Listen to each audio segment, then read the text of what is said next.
Well, whether you're currently in school or not, I'll know students in class who never seem to have a problem getting good grades and being motivated. But for some students, school can be so difficult and sometimes it just feels impossible. And today we're looking at how important confidence is when it comes to learning. And I'm here with Michelle Segalin. Thank you so much for being here. Thank you, Stephanie, and congratulations on your recent wedding. Oh, thank you. Thank you very much.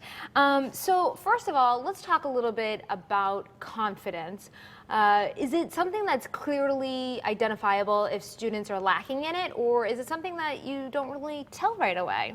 Well, sometimes you can't always tell, that is true, but it is found that students that lack confidence also lack motivation.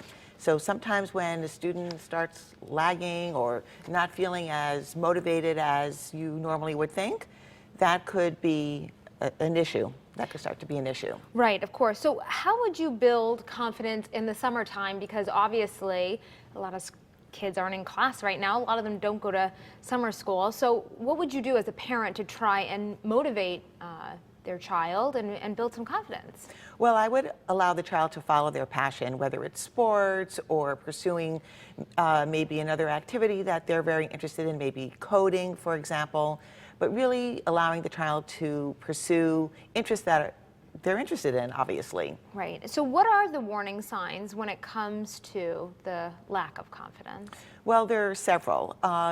Irritability when the student isn't or the child isn't, seems to quick to anger, quick to be upset about things. They choose unnecessary arguments with parents or siblings. Those kinds of signs are very, obvious that there's something that's not right.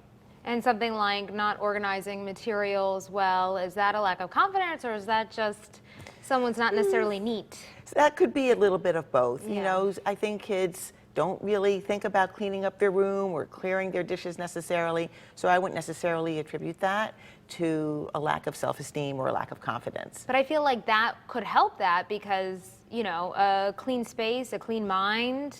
That is absolutely correct. Yeah. There's a real feeling of accomplishment when you clean up your room and it looks neat, or you help your parents in the yard. So that's definitely true. All of those habits are so important, getting them. So yeah, what to do? What are the key things that you would recommend to parents? Well, again, I would recommend to parents that the student over the summer, follows their passions, their dreams, sports, being outside, that they should be reading a lot over the summer. All schools have reading lists that they provide students. I also think that once the school year starts, to make sure that the student is organized, that they have goals that they have set. This is something that they can do with their parents. And that they get off to school with the right start. They know how to study, essentially. Yeah, it's one of those things that you think summer brain, everything kind of goes out the window, but you kind of have to always keep focused on it, especially as a parent, Oh, that's absolutely. It's gonna be tough. It's well known in education that students lose around 6 weeks of learning over the summer. Wow. And so that's why it's so important that when they go back to school, that they're crisp and sharp in their mind. Well, thank you so much, Michelle Segalin. Some great information there. And for more information, you can always head to our website, WTNH.com. Just click on the On Air tab and pull it down to the Good Morning Connecticut Weekend section.